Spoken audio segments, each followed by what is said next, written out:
नमस्कार, मैं रवीश कुमार। हमारे नेता खुद को महाराजा समझने लगे हैं भी। राजनीति में सादगी एक तमाशा है और तमाशा ही असली सादगी। मुश्किल से साल पूरा हुआ है। तेलंगाना के मुख्यमंत्री राज्य और उनके मुख्यमंत्री के चंद्रशेखर राव ने अपने लिए 5 करोड़ की मर्सिडीज बस बनवाई है। 5 करोड़ हो तो किसी अस्पताल के बाहर कैंसर के किसी लाचार मरीज का बेहतरीन इलाज हो सकता है। और तो और 5 करोड़ की ये बस Telangana state road transport corporation की है। 500 लाख की इस बस से सीएम जिलों का दौरा करेंगे।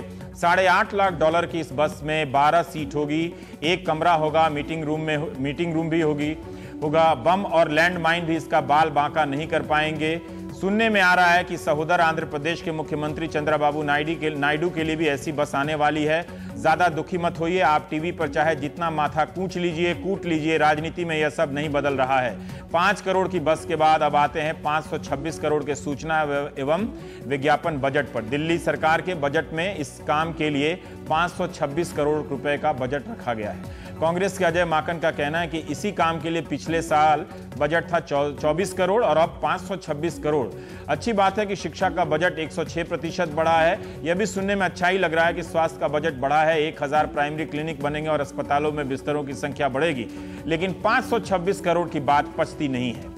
बीजेपी के विधायक ओम प्रकाश शर्मा ने विधानसभा से जानकारी जुटाई है कि अरविंद केजरीवाल के मुख्यमंत्री बनने के बाद 199 अधिकारी और कर्मचारियों को या तो नियुक्त किया गया है या दूसरे विभागों से डेपुटेशन पर लाए गए हैं, जबकि मुख्यमंत्री कार्यालय में 21 कर्मचारी ही नियुक्त हो सकते हैं।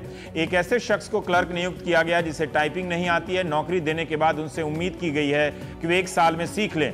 2 अर्दलियों की भी पहले नौकरी मिली है, उन्हें रख लिया गया है और 10वीं पास करने का उनसे अनुरोध किया गया है। ये सुविधा भारत के सभी बेरोजगारों को मिले, पहले नौकरी और फिर डिग्री। इससे तोमर और स्मृति ईरानी टाइप प्रॉब्लम नहीं होगा। बीजेपी विधायक ओपी शर्मा का आरोप है कि 10 ऐसे को टर्मिनस स्टाफ रखे गए हैं जिन्हें घर की सुविधा दी गई है। सरकार का दावा है कि 81 को टर्मिनस पद हैं, लेकिन 28 ही रखे गए हैं। विधायकों में से 21 संसदीय सचिव बनाने को लेकर भी विवाद है। दिल्ली सरकार का कहना है कि इन्हें किसी प्रकार का वेतन भत्ता नहीं दिया जा रहा है, केवल जरूरत पड़ने पर गाड़ी और काम करने के लिए दफ्तर की सुविधा। इन्हें हर मंत्री के साथ अटैच किया गया है। प्रशांत भूषण ने कहा है कि क्या ये नई राजनीतिक संस्कृति है? ये तो वही राजनीतिक संस्कृति है जो दूसरे दलों में है। शर्मनाक है ये तो। प्रधानमंत्री ने एक भी मीडिया सलाहकार नहीं रखा, लेकिन उन्हीं की पार्टी के हरियाणा के मुख्यमंत्री के 3 मीडिया सलाहकार और 6 ओएसडी हैं। यह जानकारी हमें हरियाणा सरकार की वेबसाइट से मिली है। उत्तराखंड सीएम के 10 ओएसडी हैं और 2 मीडिया सलाहकार। अब आते हैं विधायकों की सैलरी पर। आम आदमी पार्टी के विधायकों का कहना है कि 2011 के बाद से उनकी सैलरी नहीं बढ़ी है, काम नहीं चल रहा है। उनके विधायकों के महीने में वेतन और अन्य खर्चों को मिला दे तो 54,000 रुपए ही मिलते हैं, जिनका ब्रेकअप इस तरह से है। बेसिक सैलरी कोई 12,000 रुपए, चुनाव क्षेत्र का भत्ता 18,000, स्टाफ का भत्ता 10,000 जो स्टाफ के खाते में जाएगा, टेलीफोन 8,000 रुपए, ट्रांसपोर्ट भत्ता 6,000 रुपए, दैनिक भत्ता 1,000 रुपए जो साल में सिर्फ 40 दिन मिलेगा। विधायकों को 54,000 की सैलरी, बिजली पानी के लिए महीने का 4,000 मिलेगा, वो भी रिम्बर्स होगा। कोई सरकारी गाड़ी और घर नहीं मिलता है इन्हें। यूपी के एक विधायक ने बताया कि उन्हें 1 लाख रुपए से ज्यादा मिलते हैं वेतन के रूप में। लेकिन विधायकों के वेतन बढ़ाने के प्रस्ताव की कांग्रेस और बीजेपी ने आलोचना की है। कांग्रेस नेता अजय माकन ने कहा है कि ये पार्टी अब आम आदमी की नहीं रही। 5 महीने में इनके विधायक सैलरी बढ़ाने की बात करने लगे हैं। दिल्ली विधानसभा में नेता विपक्ष विजेंद्र गुप्ता ने कहा है कि अगर सरकार 1 रुपए महीना वेतन का प्रस्ताव लाए, वैसे इस तस्वीर में 1 रुपया नहीं फाड़ रहे हैं, कोई विधेयक फाड़ रहे हैं, प्रस्ताव लाए तो 3 विधायकों का उनका विधायक दल समर्थन करेगा। विजेंद्र गुप्ता जी की भावना का सम्मान करते हुए यह पूछा जाना चाहिए कि वे इस महंगाई में 1 रुपए महीने पर कैसे जी सकते हैं। उनकी आय का जरिया क्या है? क्या उनके पास इतना पैसा है कि बिना कमाए जी सकते हैं? अगर है तो सबसे पहले मुझे कान में बताएं और यकीन जानिए ये मेरा आखिरी प्राइम टाइम होगा। मैं सोमवार से काम पर नहीं आऊंगा। बल्कि विजेंद्र गुप्ता जी को तत्काल प्रभाव से केंद्र में वित्त मंत्री बनाया जाए। सिर्फ इन्हें 1 रैंक 1 पेंशन के लिए भूख हड़ताल पर बैठे पूर्व सैनिकों के मामले का प्रभारी न बनाया जाए, वरना गुप्ता जी और गड़बड़ कर देंगे। उम्मीद है गुप्ता जी मेरी बात का बुरा नहीं मानेंगे, लेकिन 1 रुपए में जीने का यह तरीका मिल जाए तो आप दर्शकों का भी बहुत भला होगा। अगर बीजेपी ने उनकी बात मानकर सभी राज्यों में अपने विधायकों की सैलरी 1 रुपए कर दी तो एक मिनी क्रांति तो हो ही गई समझिए। यही ने दिल्ली बीजेपी विधायक दल को अपना प्रस्ताव केंद्र सरकार को भी भेजना चाहिए कि सांसदों का वेतन 1 रुपया कर दिया जाए। खबरों के मुताबिक उन्हीं के पार्टी के सांसद योगी आदित्यनाथ की कमेटी ने सांसदों की सैलरी बढ़ाने का सुझाव दिया है 100%, क्योंकि सांसदों का काम 3.5 लाख रुपए में नहीं चल रहा है। बताइए, दिल्ली में विधायक 1 रुपया और सांसद 1 लाख कमाए, मुझसे तो नहीं देखा जाएगा। मेरा कलेजा फटा जा रहा है। आप अपने इस एंकर को संभालिए, छोड़िए आम आदमी पार्टी को। 1 रुपए के वेतन के इस फॉर्मूले पर नोबेल पुरस्कार दिलवाइए। आप दर्शकों को भी 1 रुपए वेतन के विजेंद्र फॉर्मूला को अपना लेना चाहिए। यकीन मानिए, योग की भी जरूरत नहीं पड़ेगी। 1 रैंक 1 पेंशन की मांग पर बैठे पूर्व सैनिकों को याद करते हुए, धरने पर उनसे क्षमा मांगते हुए अब आपसे सवाल करता हूं कि क्या आप भी मानते हैं कि दिल्ली के विधायकों की सैलरी बहुत ज़्यादा है, बढ़ाने की ज़रूरत नहीं है? हम प्राइम टाइम में बात करेंगे। हमारे साथ शर्मिष्ठा मुखर्जी हैं, प्रवक्ता कांग्रेस, सुधांशु त्रिवेदी जी हैं, प्रवक्ता बीजेपी, दिलीप पांडे साहब हैं, आम आदमी पार्टी के प्रवक्ता, और अभय कुमार दुबे जी हैं। सुधांशु जी, मैं आप ही से पूछना चाहता हूं कि क्या आप 1 रुपए में काम चला सकते हैं? जो विजेंद्र गुप्ता जी ने कहा है, वो यूं ही कहा है, कहने के लिए कहा है, या सचमुच ये एक सीरियस प्रस्ताव है? नहीं, 1 रुपया देखिए एक प्रतीकात्मक विषय होता है, और कई देश में कई ऐसे मंत्री रहे हैं, देश में कई बार ऐसे सांसद रहे हैं, कई ऐसे कुलपति रहे हैं जिनके पास अपने पर्याप्त आय के स्रोत थे, जिनके पास पर्याप्त जीवन यापन के लिए धन था, तो उन्होंने 1 रुपए में बात कही है। ठीक है, कुछ लोग ऐसे हो सकते हैं जो कि संसद में है, विधानसभा में है, जिन्हें 1 रुपए के वेतन पे काम कर सकते हैं, परंतु यह बात सबके लिए, इसको कोई एक प्रतीक को सिद्धांत प्रतिपादित करने से हमें बचना चाहिए। हाँ। और ऐसा भी नहीं कि व्यवहारिक नहीं है। अनेक उदाहरण देश के कार्यपालिका में और विधायिका में ऐसे उपलब्ध भी रहे हैं पूर्व में। अब आप मुझे बताइए कि 54,000 रुपए सैलरी है, क्या आपको नहीं लगता कि इसे बढ़ानी चाहिए, या आप ये मानते हैं कि पर्याप्त है ये सैलरी किसी विधायक के लिए दिल्ली में? देखिए, किसी भी विधायक की सैलरी क्या होनी चाहिए, सांसद की क्या सैलरी होनी चाहिए, इसके एक स्थापित नॉर्म होने चाहिए और उसके अनुसार इसके अंदर वृद्धि होनी चाहिए। हाँ, एक बात मैं जरूर कहना चाहूंगा रवीश जी, कभी कभी हम लोग जब निर्णय लेते हैं तो हमें थोड़ा सा व्यवहारिक धरातल से अलग हट जाते हैं। हमें 54,000 या 1 लाख ऐसा लगता है जैसे कि हम और आप वेतन भोगी वर्ग से आते हैं, तो हमें लगता है वो तो हम केवल अपने परिवार और जीवन के भरण पोषण के लिए होता है, जबकि विधायकों की और सांसदों की एक बहुत बड़ी सैलरी सामाजिक कार्य में चली जाती है। आप दिल्ली में किसी भी सांसद के यहाँ जाइए, खासकर जो उत्तर प्रदेश, बिहार, झारखंड और छत्तीसगढ़ से आता हो, वहां सुबह से शाम तक मजमा लगा रहता है। इतने लोग चाय पीने वाले आएंगे, लोगों को आने नहीं देते। 250 लोग। Thank you. बिहार, यूपी के सांसदों नहीं, मैं ये कह रहा हूँ वहां पे जरूरत से ज्यादा, मैं उदाहरण दे रहा हूँ, कुछ राज्यों में बहुत है, तो ऐसी बात नहीं है। बहुत से ऐसे खर्चे होते हैं, जैसे याद करिए आज से 15-20 साल पहले जब एसटीडी बहुत महंगा होता था, तब लोग आज कहते थे कि सांसद जी दिल्ली फोन कर दीजिए, तो फिर विजेंद्र गुप्ता जी ने विरोध क्यों किया? 100 रुपए लग गए होंगे तो ले लीजिए। सुधांशु जी, फिर आपकी पार्टी ने विरोध क्यों? इसलिए मैं 1 रुपए वाली बात हम ये कह रहे हैं, बहुत बड़ा विरोध कि बढ़ने का जो प्रक्रिया है वो एक निर्धारित मानदंड के अनुरूप होनी चाहिए। मगर मैंने आपको कुछ एक उदाहरण दिया, जैसे याद करिए 3 साल पहले कहा गया था कि साहब ये गैस के सिलेंडर कुछ सांसदों के यहां 1 महीने में 10-10 खर्च हो जाते हैं। हमारे आपके घर में 1 या 1.5 खर्च होता होगा। अब भाई 10 या 12 तो तब खर्च होंगे जब परमानेंट जला के चूल्हा छोड़ देते हैं क्या दिन भर के लिए? ऐसा नहीं है, वो दिन भर कोई ना कोई लोग आते रहते थे, चाय नाश्ता चलता रहता, इसलिए ऐसा होता था। इसलिए मैं कह रहा हूं कई बार कुछ व्यवहारिक धरातल पर सैलरी बढ़नी चाहिए कि नहीं, व्यवहारिक धरातल के हिसाब से 54,000 से सारे वर्गों की सभी, देखिए जब भारत में सभी लोगों की जो कि किसी न किसी व्यवसाय में काम करते हो, सरकारी, अर्ध सरकारी या निजी संस्थान में, एक निश्चित प्रक्रिया के तहत उनकी वेतन वृद्धि होती है, उसी प्रकार से निश्चित प्रक्रिया के तहत विधि सम्मत वेतन वृद्धि इन लोगों की भी होनी चाहिए। शर्मिष्ठा जी, देखिए ये वेतन का तो बात, अजय माकन तो काफी सख्त है जी, उससे पहले, लेकिन मैं और एक बात अपना दर्शकों के साथ शेयर करना चाहूंगी।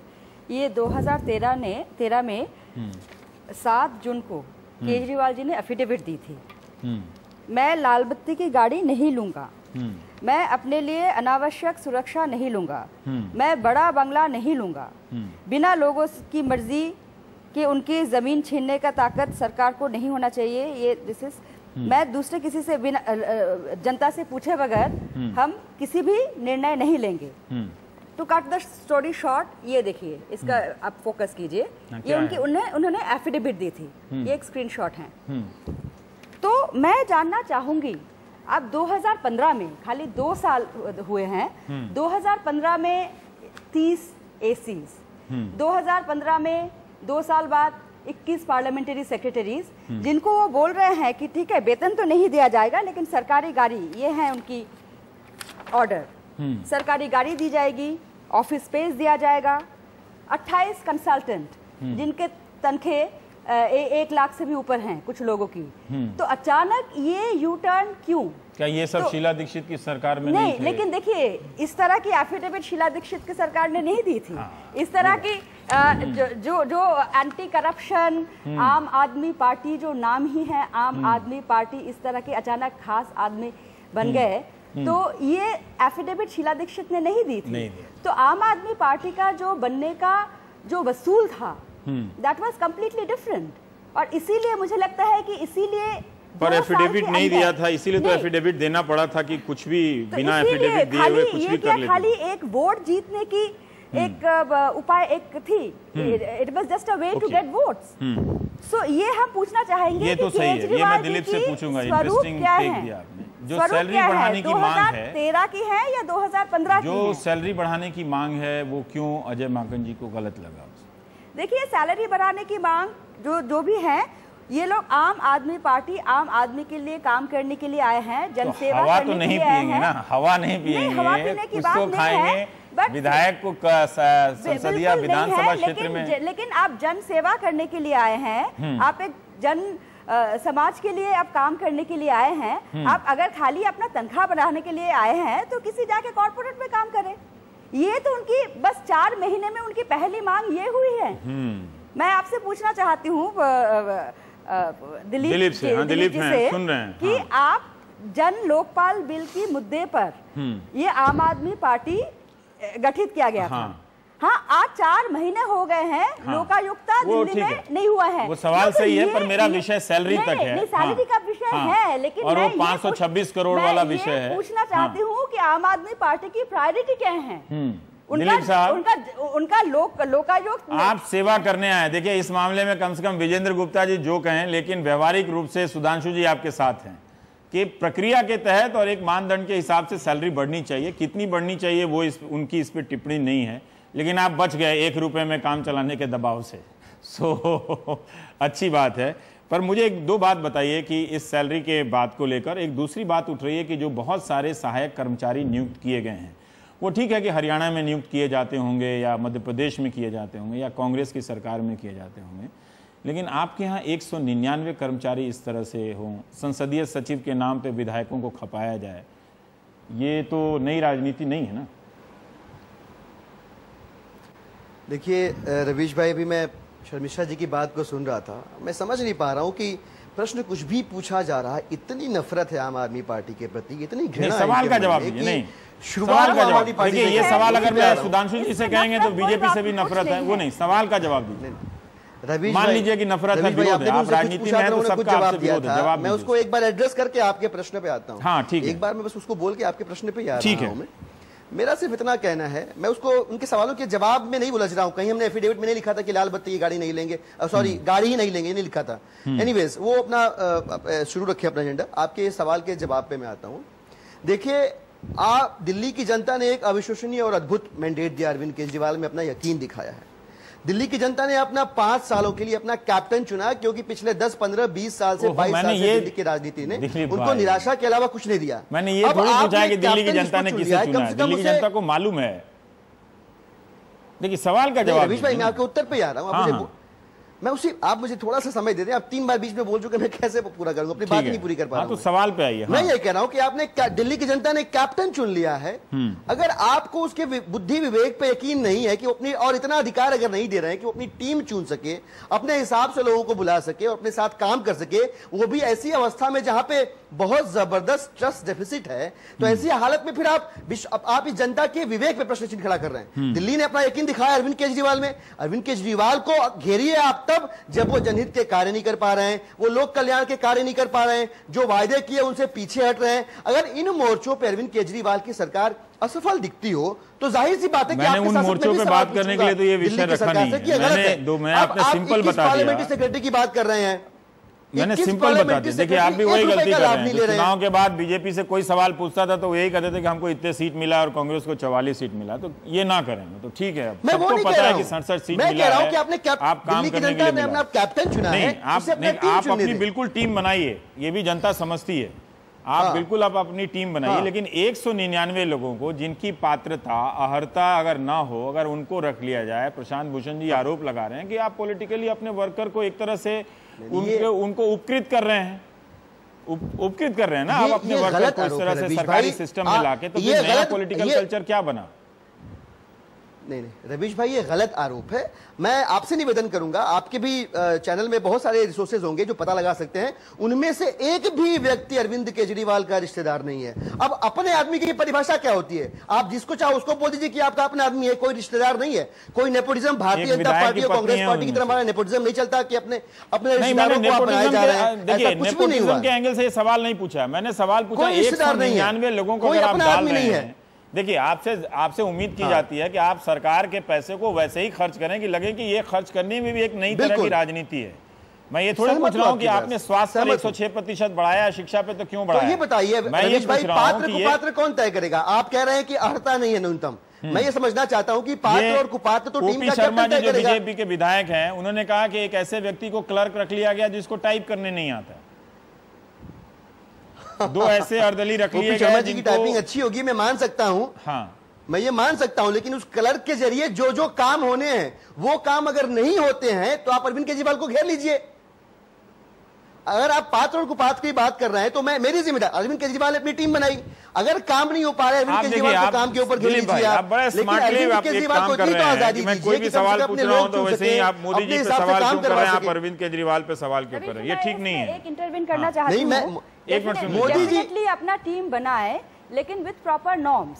आप अपने पार्टी वर्कर्स को उसमें लगा रहे हैं। आप अपने एक बात बताइए, कौन ये बताइए, मैं शर्मिष्ठा जी से समझना चाहता हूं कि एक चीफ मिनिस्टर को अपना पॉलिटिकल एडवाइजर चुनने की आजादी होनी चाहिए कि नहीं होनी चाहिए? सारे मुख्यमंत्री रवीश भाई जो है कन्वेनर ऑफ हरियाणा, आप उनके वाइफ को एडवाइजर ऑफ पब्लिक ग्रीवेंस बनाए गए हैं। Ashish Ketan ji is a complete public domain में है, पब्लिक डोमेन में है कि आशीष केतन को बनाया गया है। पार्टी वर्कर्स को एक सेकंड, आलोचना नहीं, मैं एक सेकंड, जैसे मैं उनकी आलोचना कर रहा हूं, मतलब उसका भी एक नॉर्म होना चाहिए आलोचना का कि सारे मुख्यमंत्री अपना ओएसडी रखते हैं। वो किसी बीजेपी को तो नहीं रख सकते, वो अपनी ही पार्टी को रखेंगे, ठीक है ना, अपनी ही पार्टी के रखेंगे तो रख सकते हैं। मेरी समस्या है कि 199 लोगों की टोली रखी गई। एक मीडिया एडवाइजर उनका होगा, एक ओएसडी होगा उनका, है ना, 1-2 लोग होंगे, पर 199 लोग रखने की जो बात है, ओपी शर्मा ने जो आरोप लगाया, मैं उस पर पूछ रहा हूं दिलीप। देखिए, ये जो कंसल्टेंट्स हैं ये पार्टी वर्कर्स नहीं होते हैं, कंसल्टेंट्स प्रोफेशनल्स होते हैं। तो उसको पार्टी वर्कर्स को आप प्रोफेशनल्स बना के नहीं रख सकते ये हैं। हम विरोध करने के लिए विरोध कर रहे हैं या वाकई आपको लगता है नहीं, इसमें है दम है। आप यही सोचिए ना, ये विरोध करने के लिए विरोध नहीं है तो क्या है? अगर मुख्यमंत्री को अपना पॉलिटिकल सचिव चुनने की आजादी ना हो, अगर वैसे ही सारी आजादी एलजी साहब ने छीन रखी है, अगर मुख्यमंत्री को अपनी टीम नहीं बनाने देंगे आप, तो क्यों चुनाव करवा रहे हैं दिल्ली के अंदर? शर्मिष्ठा जी को इतनी प्रॉब्लम है, कांग्रेस पार्टी के अंदर कांग्रेस के बड़े बड़े नेताओं ने कितने लोगों को मोबिलाइज किया है, आप लिस्ट निकालने लगेंगे तो सुबह से शाम हो जाएगी। तो ये नकारात्मकता छोड़ दीजिए, आपकी नेगेटिविटी ने आपको नहीं। दिलीप पांडे जी, एक सवाल है, देखिए एक सवाल इसमें उठा है कि इतनी बड़ी संख्या में सरकार के खजाने पे अगर आप लोगों की नियुक्ति करें तो वो ठीक नहीं है ना, उस पर सरकार पे आपकी जिम्मेदारी ये बनती है कि आप वो काम ना करें जिससे सरकार का अतिरिक्त पैसा खर्चा हो। लगे कि आप उस पैसे को लेकर आप सतर्क हैं। 526 करोड़ का अगर आप विज्ञापन का बजट बनाएंगे, 199 लोगों को, आप इसका जवाब दीजिए कि 199 लोग सीएम के साथ रखे गए हैं कि नहीं रखे गए हैं, क्यों रखे गए हैं? देखिए, सीएम के ऑफिस में 70 या 80 लोगों की टीम है, उनमें से 3, 4, 5 लोग सीएम के अपने विश्वास पात्र हैं। अब अगर पॉलिटिकल एडवाइजर, अपना पॉलिटिकल सचिव और मीडिया एडवाइजर ये चुनने की भी आजादी आप सीएम को नहीं देंगे तो आप फिर दिल्ली में चुनाव मत कराइए। एक बात। दूसरी बात, 199 नहीं, दिल्ली अपने आप में बहुत बड़ी, दिल्ली की सरकार अपने आप में बहुत बड़ी संस्था है। इस संस्था को चलाने के लिए पहले शीला दीक्षित की सरकार के समय 225 के आसपास की टीम हुआ करती थी। 30 से 40 लोग तो अपने शीला दीक्षित के घर में हुआ करते थे। शर्मिष्ठा जी मेरे से सवाल पूछ रही हैं, अपनी पिछली सरकारों के अनुभव को एक बार जांच पड़ताल कर लेती तो यहां सवाल पूछने की जरूरत नहीं पड़ती। पर दिलीप, इसमें एक सवाल है, 200 लोगों को चुनने की जरूरत पड़े, 300 लोगों को चुनने की जरूरत पड़े, और 300 लोगों को चुनने के बाद दिल्ली सरकार अपना काम अगर ठीक से कर पाए तो वो जरूरी है। सुधांशु, आप सहमत हैं जो दिलीप पांडे कह रहे हैं? ये मेरा प्रश्न है। हाँ सुधांशु, देखिए, दिलीप पांडे जी की बात के इस अंश से मैं सहमत हो सकता हूं कि मुख्यमंत्री को अपने स्टाफ को नियुक्त करने का अधिकार होना चाहिए, परंतु उसकी संख्या और गुणवत्ता तो निश्चित रूप से किसी कसौटी पे कसी जानी चाहिए। देखिए, अभी दिलीप पांडे जी ने कहा कि शीला दीक्षित जी के जमाने में 250 लोग थे, आपने भी 200 लोग अपॉइंट कर लिए। इससे जानते क्या निष्कर्ष निकल रहा है? समस्या यह है कि आम आदमी पार्टी की जो नई राजनीति है, ये हिट एंड ट्रायल के द्वारा गलतियों से सीखने की राजनीति है। जो लगातार ये कह रहे हैं साहब वो बच्चों कसम खाना गलती थी, 49 दिन की सरकार गलती थी, उसके बाद हमने जो अन्य निर्णय लिए पर सुधांशु जी, अपने साथियों के ऊपर अविश्वास किया, गलती थी। लोकपाल को सर्वशक्तिमान माना, वो गलती थी। बिल्कुल इनको बताना चाहिए किया जा सकता है, पार्लियामेंट्री सेक्रेटरी की जरूरत होती है, और अब स्टाफ में कितने लोग चाहिए वो गलती थी। जितेंद्र तोमर को हम समझ नहीं पाए, वो गलती थी। तो ये गलती की एक अनवरत श्रृंखला है। पर सुधांशु जी, जिसमें मुझे लगता है कि दिल्ली की जनता को कितना भुगतना पड़ेगा कि मुख्यमंत्री जो स्टाफ रखे उसको पब्लिक को बताना चाहिए, आपके मुख्यमंत्रियों को भी उसकी योग्यता, पेशेवर जरूरत, ये सब बताना चाहिए। तो फिर हम हरियाणा के मुख्यमंत्री से भी पूछें, उत्तराखंड के मुख्यमंत्री से भी पूछें, ऐसा क्या है कि प्रधानमंत्री का काम बिना मीडिया एडवाइजर के चल रहा है और हरियाणा के मुख्यमंत्री के अकेले 3-3 मीडिया एडवाइजर? छोड़ दिया जाए टॉपिक। देखिए, ऐसा है कि ये सब मुख्यमंत्री और सब मिले हुए हैं, एक होता है हम सब जिस पद के लिए, जिस पद के लिए जो यदि विधि सम्मत प्रक्रिया और अहर्ता निर्धारित है वो पूरी की जाए। जहां पे निर्धारित नहीं है, जहां पर मुख्यमंत्री या कैसे पता चलेगा कि उस प्रक्रिया के तहत रखा गया अधिकार का प्रयोग भी कहीं ना कहीं उनको न्याय संगत तरीके से करना चाहिए। सिर्फ इतना कहना है। एक शॉकिंग तो लगा, इसमें कोई दो राय नहीं है कि जब अखबारों में मैंने भी पढ़ा तो लगा कि 199 लोग रखे गए हैं, ठीक है, पर हमेशा आप इससे बचने का रास्ता नहीं ले सकते कि बीजेपी नहीं किया। जैसे बीजेपी भी हमेशा बचने का रास्ता लेती है कि कांग्रेस के समय से ऐसा होता है। ये दलील मतलब छोड़ देनी चाहिए, एक स्वस्थ रूप से अगर बहस को किसी नतीजे पे पहुंचाना है। छोड़ देते हैं। नहीं, मैं आपसे नहीं, मैं अभय जी से बात करूं। अभी आप मत छोड़िए, अभी आ रहा हूं आपके पास। अभी आ रहा हूं दिलीप भाई, एक मिनट। पर क्या ये आपको लगता है कि जो प्रशांत भूषण ने कहा उस पैमाने पर इनको ज्यादा सख्त इम्तिहान देना चाहिए था, चाहे जितनी भी जरूरत बता लें? इसमें तो कोई शक नहीं कि आम आदमी पार्टी ये वायदा करके आई है कि वो शासन, प्रशासन और विकास का एक ऐसा मॉडल दिल्ली में पेश करेगी जो कि अभी तक देश में कहीं भी कांग्रेस, भारतीय जनता पार्टी या दूसरी क्षेत्रीय शक्तियों द्वारा पेश नहीं किया गया है। तो मैं उसको उसी वायदे की कसौटी पर कसना चाहूंगा। ये नहीं कि हरियाणा में कितने हैं या मध्य प्रदेश में, और पहले शीला दीक्षित की सरकार क्या करती थी या ये सब नहीं। आम आदमी पार्टी ने जो बजट बनाया उस बजट से स्पष्ट है कि उनका आर्थिक चिंतन अलग तरह का है। ऐसा बजट जो है अभी इस देश में कोई भी किसी भी पार्टी की सरकार नहीं बनाती है। किसी भी राज्य सरकार एक अनूठा बजट बनाया, उसकी आलोचना की जा सकती है, उससे असहमत हुआ जा सकता है, लेकिन वो अलग तरह का बजट है। वहां उन्होंने अपना अलग भिन्न होना दिखाया उन्होंने। लेकिन क्या और सभी मामलों में भी वो भिन्न होना दिखा रहे हैं? ये एक बहुत बड़ा मुद्दा है जिस पे आम आदमी पार्टी को गंभीरता से सोचना चाहिए। ऐसे बहुत से क्षेत्र हैं जहां पर वो अन्य पार्टियों से और अन्य सरकारों से अपने आप को अलग नहीं दिखा पा रहे हैं। कुछ क्षेत्रों में दिखा पा रहे हैं अलग, लेकिन अन्य क्षेत्रों में वो अलग नहीं दिखा पा रहे हैं। जो दिलीप सफाई दे रहे थे कि ये जो कर्मचारी रखे गए हैं कि एक सीएम को अपनी टीम बनाने का मौका मिलना चाहिए, क्या वो टीम बनाने की इसमें भावना है? किसी भी मुख्यमंत्री या किसी भी प्रधानमंत्री से ये अधिकार नहीं छीना जा सकता कि वो अपना स्टाफ अपने तरीके से करे, अपना पूरा ढांचा अपने तरीके से बनाए, लेकिन जो उसने किया है उसकी समीक्षा तो होगी। ये तो असंभव है कि इस नाम पे कि कोई कैप्टन चुना गया है कि कोई क्या चुना गया है, इस नाम पे उसकी समीक्षा ना हो। वो समीक्षा नरेंद्र मोदी की भी होगी, मोदी की भी समीक्षा ना करें। नरेंद्र, हम लोग तो करते ही हैं, लगातार प्रतिदिन करते हैं, और यहां तक कि बहुत तल्ख किस्म की समीक्षा भी करते हैं। और उस तल्ख किस्म की समीक्षा के लिए दिल्ली की सरकार को भी तैयार रहना चाहिए। जहां तक जो प्रचार का बजट है 526 करोड़, मैं इस पक्ष में हूं कि हर सरकार, और ये पक्ष में सभी को होना चाहिए कि हर सरकार को अपने कामों का प्रचार करने का अधिकार होना चाहिए। लेकिन चूंकि आम आदमी की पार्टी की सरकार अलग तरह की है, तो वो प्रचार करने के जो घिसे पिटे तरीके हैं कि टीवी पे विज्ञापन दिया जाए, रेडियो विज्ञापन दिया जाए, सड़कों पे होर्डिंग लगाए जाएं, ऐसे में पैसा क्यों खर्च कर रही है? वो तो स्वयंसेवी कार्यकर्ताओं की पार्टी है, उसके पास मोहल्ला सभा का मॉडल है।